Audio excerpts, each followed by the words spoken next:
Hola, ¿qué tal? Bienvenidos a un nuevo vídeo y hoy sí, hoy toca uno de los vídeos de contestando vuestras preguntas. Otro vídeo de preguntas y respuestas, ¿vale? Pues empezamos.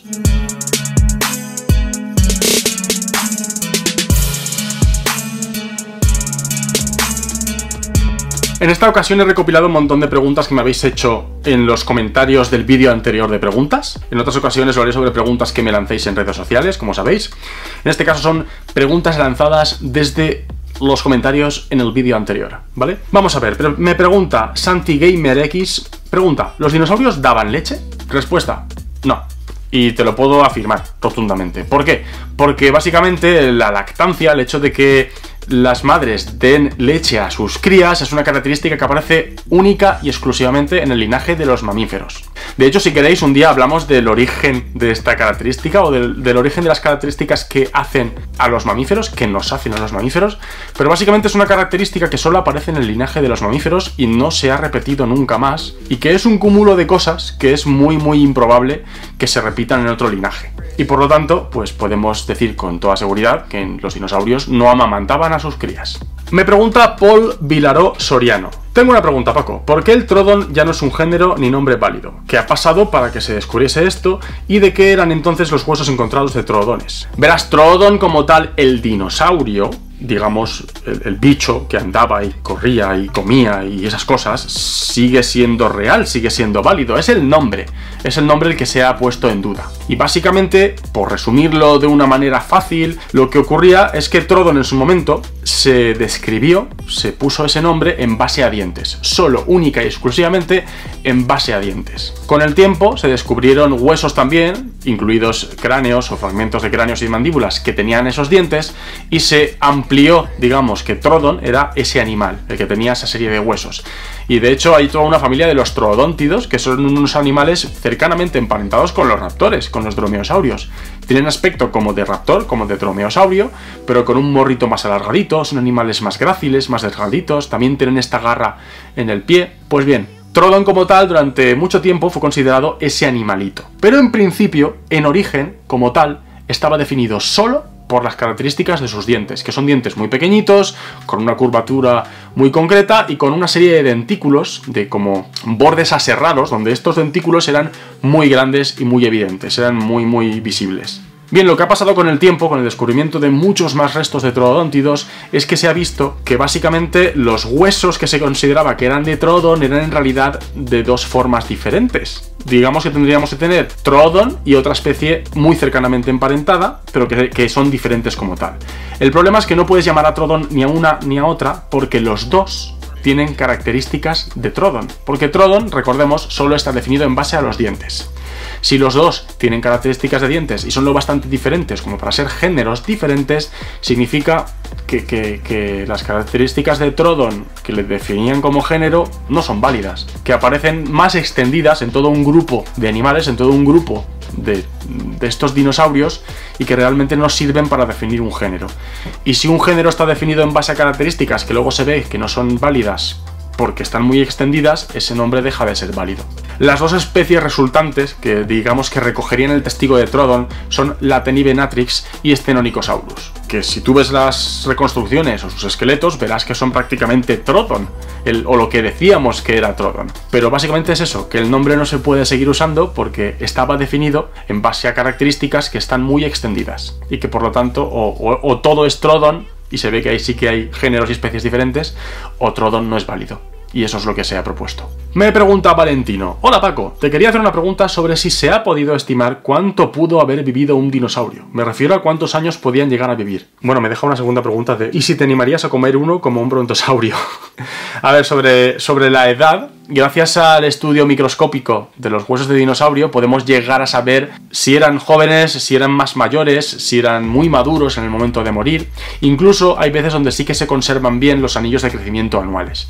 Gracias a estos estudios se ha podido establecer que por ejemplo algunos grandes tiranosaurios podían llegar a vivir unos 20 y muchos años. El problema es que muchas de estas estimaciones básicamente nos tienden a decir cuántos años vive hasta que deja de crecer. Cuando dejamos de crecer, dejan de acumularse estas líneas de crecimiento, estos anillos de crecimiento, y básicamente los huesos empiezan a remodelarse. Empiezan a remodelarse porque los huesos como tal ya no crecen en longitud ni en anchura, pero cualquier pequeña fracturita como que se va apañando, se va curando, y eso hace que los huesos poco a poco, conforme nos hacemos más mayores, se remodelen por dentro. Es lo que llamamos el crecimiento secundario, que es muy habitual en animales con un metabolismo alto y con un crecimiento rápido.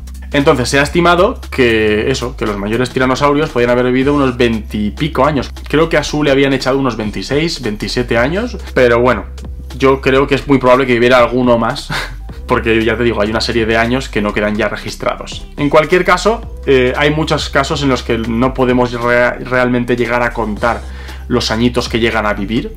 Sí que podemos llegar a saber si eran más viejos o menos, o establecer ciertas comparaciones, en plan, pues este dinosaurio hemos visto que vivió o que dejó de crecer a los 27 años, y hay otro que está un poco más remodelado que este, con lo cual sería un poco más viejo. Se pueden hacer estimaciones de este tipo, y ya te digo, todo es gracias al estudio microscópico de sus huesos. Y sobre lo de si me comería un dinosaurio, si no, o sea, si los dinosaurios no avianos no se hubieran extinguido, no estuvieran en peligro y fuera posible probarlos, yo supongo que sí, que los probaría. Vaya, comido hasta el cocodrilo, así que ¿por qué no? Me pregunta Guillem Simó: hola Paco, ¿crees que una saga de películas con fauna del Pleistoceno puede tener un gran impacto como lo ha tenido Jurassic Park? Pues depende, porque las faunas del Pleistoceno también son bastante atractivas y gustan muchísimo a la gente. Esta megafauna, como los mamuts o los rinocerontes lanudos, suelen gustar mucho, aunque sí que es verdad que no ocupan el mismo punto, la misma posición social o popular de dragones que tienen los dinosaurios. Los dinosaurios nos gustan muchísimo porque tienen esa especie de halo de misterio, porque tenemos sus restos, sabemos que han existido, sabemos cómo eran, pero al mismo tiempo desaparecieron casi todos, solo nos quedan las aves, con lo cual su aspecto real nadie lo ha podido ver a día de hoy. Hacemos aproximaciones e intentamos que estas aproximaciones sean cada vez menos erróneas gracias al uso de más y más datos, pero es verdad que como nadie ha visto un dinosaurio no aviano vivo, pues quieras que no, tienen ese halo de misterio que hace que nos gusten, que nos atraigan tanto, y por otro lado también nos dan como miedo. Es una sensación muy compleja. La fauna del Pleistoceno es verdad que sigue siendo muy interesante, pero los mamuts no dejan de ser parientes muy cercanos de los elefantes, y de hecho nuestros antepasados llegaron a convivir con esta megafauna, ¿no? Con lo cual sí que es verdad que es una fauna muy interesante y que suele gustar muchísimo. Es posible que una saga o una película con esta fauna llegara a funcionar si tuviera un guión así chulo. Yo creo que sí. Pero a priori lo tienen un poquito más difícil porque parece que la gente, por decirlo de una manera rápida, pierde el culo detrás de los dinosaurios, y de la megafauna del Pleistoceno no tanto. Pero yo creo que el potencial lo tiene. Me dice Leonel Morales: hola Paco, ¿conoces al chilesaurio? Y si es así, ¿podrías hablar de él? Pues te voy a dejar aquí arriba un vídeo en el que ya hablé de él. Así salimos ganando todos. Yo gano visitas en este vídeo y tú ves un vídeo que yo dedico en parte a este chilesaurio. ¿Qué te parece? Esta pregunta me gusta. Felipe Preciado Romero me pregunta: ¿a qué familia de dinosaurios pertenece Gunnersaurus? Gunnersaurus es básicamente la mascota del Arsenal, del club de fútbol inglés. Y la verdad es que no te lo sabría decir. Y mira que tengo hasta en casa de mi padre tengo un peluche de Gunnersaurus de cuando estuve la primera vez en Londres, que fui a la tienda del estadio del Arsenal y me pillé la mascotita, me pillé a Gunnersaurus. El problema de Gunnersaurus es que no podemos llegar a verle muchas características como para poder decir es de este tipo o de otro. Vemos que es bípedo, con lo cual o sería un terópodo o sería un ornitópodo que pudiera ponerse de pie sobre sus patas traseras. Pero luego no podemos llegar a saber muchas cosas, porque por ejemplo lleva las zapatillas de fútbol. Entonces no podemos ver ni cuántos dedos tiene en el pie, ni si tiene hallux, que es el pulgarcito este que se queda, que es como el espolón de las aves. En las manos tiene 4 dedos. Con 4 dedos podría ser una especie de hadrosaurio, o podría ser, por ejemplo, un dinosaurio terópodo primitivo, por ejemplo, emparentado con los ceratosaurios.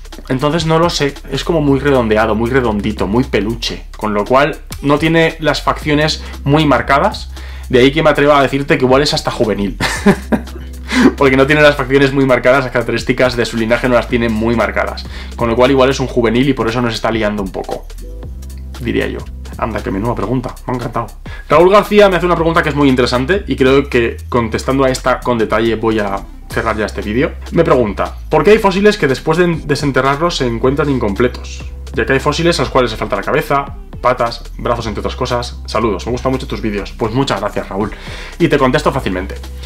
Hay toda una disciplina dentro de la paleontología que se dedica a estudiar esto, por qué ocurre y cómo ocurre, que es la tafonomía. La tafonomía. En la tafonomía lo que hacemos es estudiar los procesos de formación de los fósiles. Y no solo de formación del fósil desde que está enterrado el resto de este animal o planta hasta que lo encontramos en un yacimiento, sino incluso los procesos anteriores. Como si se tratase de forenses tratando de reconstruir la escena de un crimen, tal cual.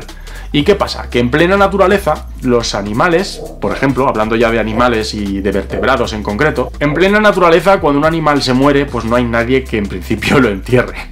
Entonces lo que ocurre es que queda a merced de los depredadores. Tanto si ha sido cazado, el propio depredador se lo comerá. Si simplemente ha muerto por otras causas, aparecerán carroñeros y aprovecharán los tejidos blandos que haya. Durante este proceso, digamos que los carnívoros y los carroñeros no es que vayan deshuesando perfectamente lo que queda de este animal y dejando los huesos limpitos y perfectos cada uno en su sitio. Vamos a ver, comen como animales, como su nombre indica.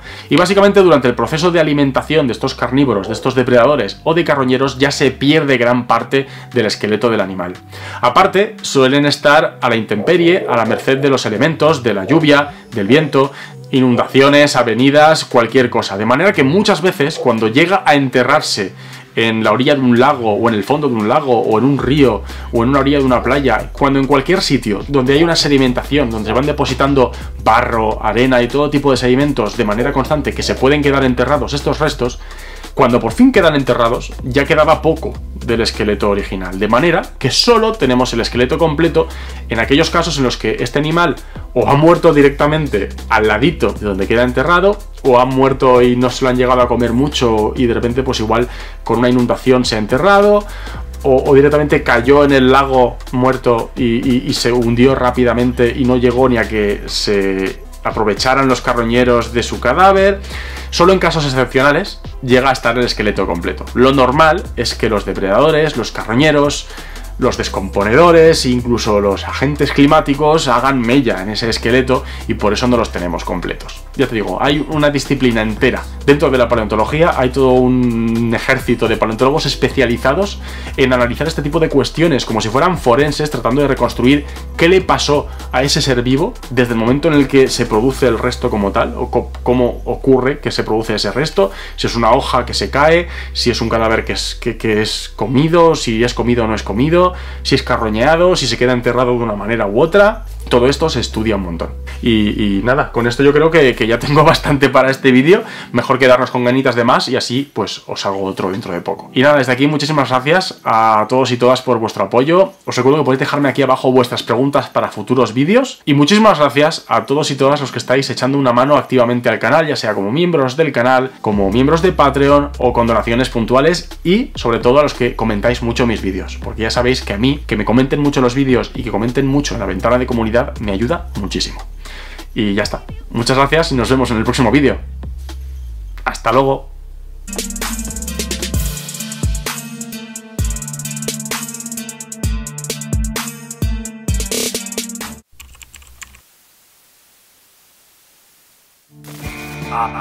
You didn't say the magic word.